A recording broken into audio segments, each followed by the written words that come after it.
biodiversity, and how to find a balance. As technology advances, people in remote areas of the world are becoming increasingly interconnected. It is much easier to share our knowledge amongst each other, which in turn ignites the technological advancement of mankind and realization that we are more similar than we are different from each other. These outcomes are subsequent to the steady pace that globalization has embarked on due to, in the mind of some critics, businesses outsourcing jobs to developing nations in order to exploit the cheap labor that these nations offer. However, with globalization comes urbanization, and as a result, wildlife and their habitats have continuously been diminishing at an alarming rate because of the roaring demand of urbanization. Thus, biodiversity continues to fall. Significant biodiversity loss will disrupt the cycle of ecosystem, which can negatively alter the niches of wildlife and limit the world's food supply and hence augment the problem of world hunger. The goal of my presentation is to survey the benefits of globalization and biodiversity, connect globalization and biodiversity through urbanization, show how globalization can be problematic to biodiversity in an urban setting, and explore options of how to balance the advancement of globalization while sustaining our biodiversity. Have you ever noticed that as a child growing up, many of your toys, clothes, fruits, and vegetables were labeled as made in or imported from an array of foreign nations? Are you aware of the growing number of migrated students from underdeveloped nations to developed nations? This act of traveling to a foreign land in search of a new beginning for trade, conquest are all products of an historical process that began with the first movement of people out of Africa into other parts of the world. Thus, in modern societies, the influence of other societies' customs and ideas are found in cultural beliefs and social behaviors. Globalization serves as that catalyst. According to Merriam-Webster's definition, globalization is the development of an increasingly integrated global economy marked especially by free trade, the free flow of capital, and the tapping of cheaper foreign labor markets. More specifically, and in a less economically oriented manner, globalization is the integration, interdependence, and influence of people from various foreign nations. Some positives of globalization are employment opportunities and revenues for governments and people in poor developing communities. Also, increasing media coverage helps in drawing in attention towards those parts of the world where human rights are being violated for the benefits of the rich and powerful. This leads to the improvement of human rights. An example of this is seen in Thailand's 2004 tsunami relief and the slogan Black Lives Matter, becoming a global movement. In addition, creativity and innovation is promoted while maintaining moderate prices of commodities. There are, of course, negative aspects of globalization, such as the impact on biodiversity. Life is omnipresent and has a variety of appearance and sizes that range from being microscopic to macroscopic. This is part of the essence of biodiversity. According to Charles Perrins, the term biodiversity refers to the diversity of genes, species, and ecosystems. Biodiversity has supported the function of the three foundations of a civilization while simultaneously acting as a protective shield from diseases that threaten the fate and durability of mankind. These foundations are social, economic, and industrial systems and structures. Huge barriers of biodiversity are forests.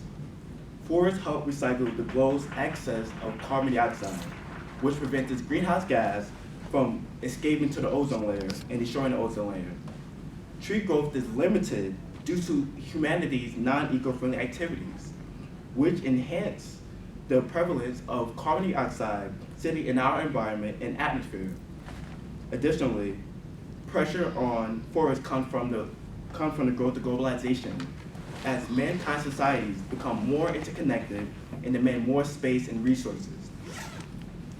Today, a majority of the Earth's population lives in cities. The demand for these cities are continuing to grow rapidly in a process known as urbanization. Urbanization is a direct result of globalization. Specifically, many large firms from developed nations have outsourced their labor to developing nations for lower production costs. This result is increased urbanization in developing nations. One consequence of this is diminishing biodiversity. For instance, one natural resource that is essential to life on Earth is water. As of 2011, 1 to 2 billion people lack access to either potable water or sanitation facilities. While there is enough water globally, water supplies are steadily decreasing, which is depleting marine life species and limiting the amount of quality water supply needed for human survival. Robert Faulkner explained that global wetlands have decreased by half in the last 100 years, and the number of freshwater species has decreased by 50% in the last 40 years. About 80% of the global population faces a human security challenge in relation to water. The amount of water available per person is shrinking because of the growing demands of a consumer society as well as a growing population base. Tropical rainforests acts as a global recycler of carbon dioxide. However, deforestation alone to contribute to about 20% of overall human-caused carbon dioxide emissions per year, making it the largest emitter in the world after the energy sector. This amount is equivalent to the total emissions of China or the USA, and it is more than emissions produced by every car, truck, plane, ship, and train on Earth. This shows how large a stake deforestation has in the equation of greenhouse gas emissions, and that a huge emphasis has to be placed on making actions to stop deforestation. Human activity produces an immense amount of greenhouse gases, such as carbon dioxide, in our environment, and it will continue to drastically increase if unhealthy human activity continues. Global greenhouse gas emissions grew from 70% from 1970 to 2004. If the trend continues, it can increase by 130% by 2040. Yet, climate-related impacts of emissions can last longer than high-level nuclear waste. For each ton of carbon dioxide we leave in the atmosphere today, 1/4 of it will be affecting the atmosphere 1,000 years from now. There is an immediate need for change now in order to discontinue the damage that is already occurring. The United Nations Environment Program, UNEP, provides an important statistic about biodiversity, saying it is hundreds of times faster than previously in recorded history, and the pace shows no indication of slowing. The evidence is of ecosystem loss, and through extreme rates of species loss, between 150 and 200 species are becoming extinct every 24 hours. Indeed, it's estimated that approximately 20 to 30% of plant and animal species assessed so far are likely to be at greater risk of extinction if increase in global average temperature exceeds from 1.5 to 2.5 degrees Celsius. The risk of climate change from non-eco-friendly gases and activities have, for instance, wreaked havoc upon the already limited water supply. Finding the balance between increasing globalization and sustaining biodiversity can be done through green growth. It is defined by the Organization for Economic Cooperation and Development in this way. Green growth means fostering economic growth and development, while ensuring that natural assets continue to provide the natural resources and environmental services on which our well-being relies. Mankind as a whole relies too heavily upon non-eco-friendly fuels, which poses an immediate danger to biodiversity and the future of mankind. In order to sustain biodiversity, it would have to be an almost complete revolution and restructuring of how humans interact with their environment. Firms are continuing the acts of producing non-eco-friendly fuels and technologies because there are no repercussions for their activities. This shows the need of the government to provide economic incentives to encourage green growth, like putting high taxes on non-eco-friendly energy fuels and technologies, providing tax breaks on eco-friendly energy products, and making these firms pay for the damages that their non-eco-friendly products produce. Thus, this would produce a huge incentive to only invest and produce eco-friendly technologies and energies. 2 minutes. Okay. In the long run, using incentives such as requiring imports to be eco-friendly would help globalization to continue to soar, but in a globally sensitive manner. The key to changing the lifestyle and attitude of individuals within our society is educating and informing people from various global urban neighborhoods that are historically known for having poor health and poor air quality.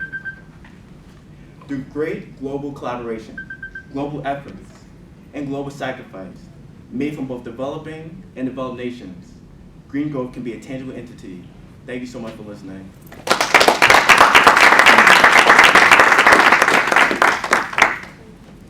Are there any questions? We'll do the questions at the end. Oh, okay. Yeah. Hi, good afternoon. My name is Cynthia Michelle, and I represent Kingsborough Community College Honors Program. And today I am going to be speaking about a paper I worked for last year in a global ethics philosophy class. Last year I was granted an opportunity to be one of the recipients to visit Salzburg in Austria for a program called Global Citizen Alliances.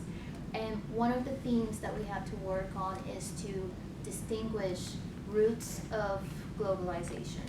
And with intensive research among my peers at that time, I addressed that practical multiculturalism in the developed world has to be a big factor in enhancing and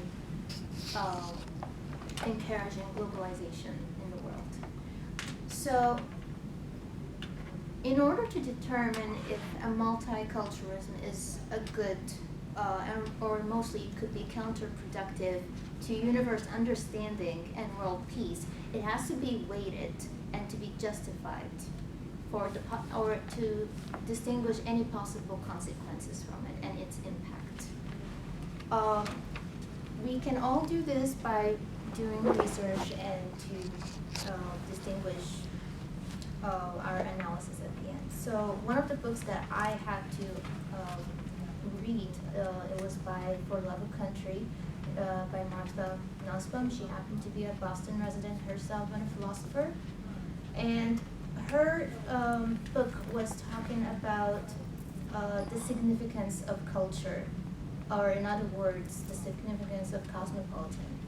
And among in this book, there are 16 different reviews, whether to agree or disagree with the author. One of the two authors that I picked, it was agree and disagree. Nathan Glazer, he wrote The Limits of Loyalty. And the other author is Cecilia Bach from Part to Whole. In their essays, Glazer emphasized the importance of individual culture and the preservation of their values, even in the developed world, brings to the discussion a more conservative view which defends culture homogeneity. Cecilia Bach's idea complements Glazer as well because it emphasizes also on the significance of individual culture. Book maintains also in quite conservative vein that in order to appreciate other culture, it is necessary to have an inherent culture against which to compare others. So I had to do a comparative study and then put my points of view in that. So multiculturalism can be a universal force for good under 3 conditions, and these are my theories. Number 1, it should not be purported that all cultures are equal in ethical value. My second theory I'm going to be speaking about, it can only work in a society that does not establish one particular culture or religion as its foundation. And lastly, I think it must evolve together with the society's view of what's common good sense. So my first condition, some cultures prescribe what other cultures would view as an oppressive or downright ethically criminal. For an example, there is a culture that will support cannibalism. And some of you may not know cannibalism, it's eating other people's flesh, which for me, common sense, I would say it's a big taboo.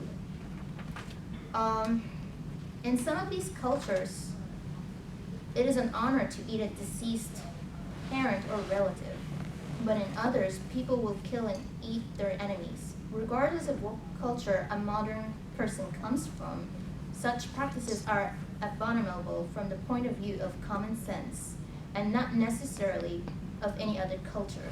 So in other words, if no culture existed, such behavior would be considered wrong because they are a wrong priority according to common sense. The second one, such a point of view contradicts human logic. And if logic can be degraded in favor of equality that cannot exist, then this could eventually lead to chaos. The notion that all cultures are equal in their moral virtue stands against logic because of the great variety of beliefs and values and predominant in different cultures.